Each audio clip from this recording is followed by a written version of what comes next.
Tenth class. आज आपका topic है वास्तविक संख्याएं, रियल नंबर। आपको पता है रियल नंबर परिमेय और अपरिमेय संख्याओं के समूह को हम रियल नंबर या वास्तविक संख्याएं कहते हैं। इसी में आपके पास सब टॉपिक आता है कि परिमेय संख्याओं के दशमलव प्रसार शांत या अशांत आवर्ती के हैं, ये आपको ने पता लगाना है। तो सबसे पहले हम बताएंगे शांत आवर्ती होती क्या है परिमेय संख्या की। कोई भी हमारे पास जो परिमेय संख्या होती है P अपॉन Q के रूप में होती है, जहाँ पे P एंड Q क्या होते हैं, पॉजिटिव इंटीजर्स या धनात्मक पूर्णांक होते हैं, और Q is not equal to 0। अगर Q 0 हो गया तो ये हमारे पास एक परिमेय संख्या नहीं कहलाएगी। तो यहाँ पे जो हमारे पास जो हर है उसके जो गुणनखंड आएंगे वो 2 की घात कुछ भी n या 5 की घात m या दोनों के गुणनफल,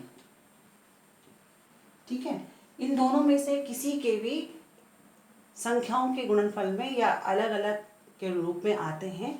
तो जो इसकी जो परिमेय संख्या होगी वो हमारे पास कैसे होगी, उसका जो प्रसार होगा दशमलव प्रसार वो शांत आवर्ती का होगा।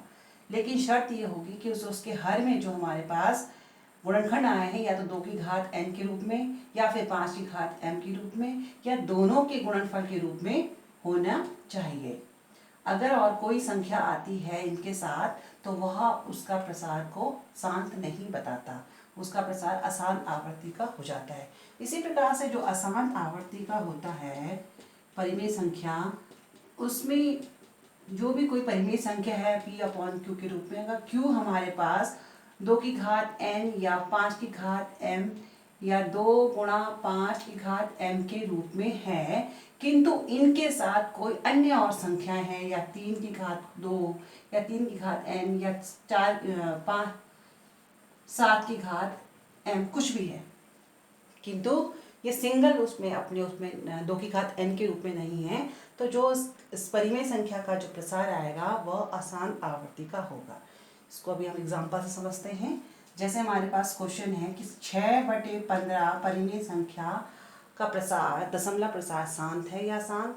तो सबसे पहले हम जो हमारे पास जो हर है वो अंश है जो 6 है, तो 6 की हम गुणनखंड करेंगे, 2 गुणा गया 3।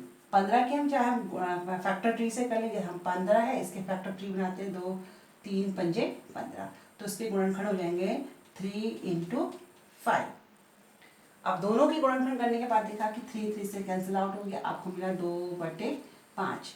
जो हमने पहले शर्त कही थी शांत आवर्ती में कि इस परिमेय संख्या का जो हर है वो 5 में 5 है, तो यह जो प्रसार होगा वो शांत आवर्ती का होगा। कैसा होगा, शांत आवर्ती का होगा। इसी में हम दूसरा क्वेश्चन करते हैं कि 13/30 का जो दशमलव प्रसार है वह शांत आवर्ती का है या अशांत आवर्ती का। इसके लिए भी हम सबसे पहले हम 13 के गुणनखंड करेंगे। जो 13 एक हमारे पास एक अभाज्य संख्या होती है, इसके 2 ही गुणनखंड होते हैं, 1 गुणा क्या 13। 30 के हम यहाँ पे फैक्टर ट्री कर लेंगे, 2 15 दूना 30, ठीक है। अब 15 के हम करेंगे 3 पंजे 15, तो हमारे पास जो 30 का गुणनखंड आया 2 गुणा गया 3 गुणा गया 5। तो यहाँ पे देख रहे हैं बच्चों कि जो उसके हर में हमारे पास जो अंक आए हैं वो 2 भी है, 3 भी है, 5 भी है।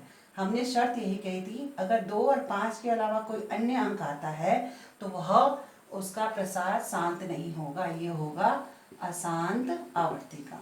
थर्ड क्वेश्चन और देखते हैं हम इसमें कि 16/30 के दशमलव प्रसार को चेक करते हैं। तो हम सबसे पहले 16 के गुणनखंड कर लेते हैं। 16 के गुणनखंड करें हमने, 2 8 16, फिर 2 चक्को 8, फिर 4 के किए 2 गुणा गया 2, तो 16 के गुणनखंड आ गया हमारे पास 2 गुणा 2 गुणा 2 गुणा 2 बटे 13 के गुणनखंड, सॉरी 16/30, 30 के गुणनखंड हमने कर रखे हैं, वो है 2 गुणा 3 गुणा 5, ठीक है। अभी देखिए बच्चों यहाँ से हम देख रहे हैं कि अंश और हर से जो अंक कट सकते हैं उन्हें हम काट लेंगे, 2 से 2 कैंसिल हो गया।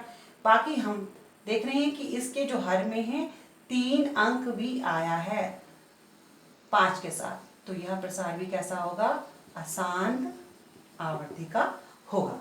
तो इस प्रकार से हमें ऊपर हर के भी और अंश के भी गुणनखंड करने ही पड़ेंगे ताकि आपको पता चले कि ये प्रसार कैसा है, शांत है या अशांत है। Okay, thank you.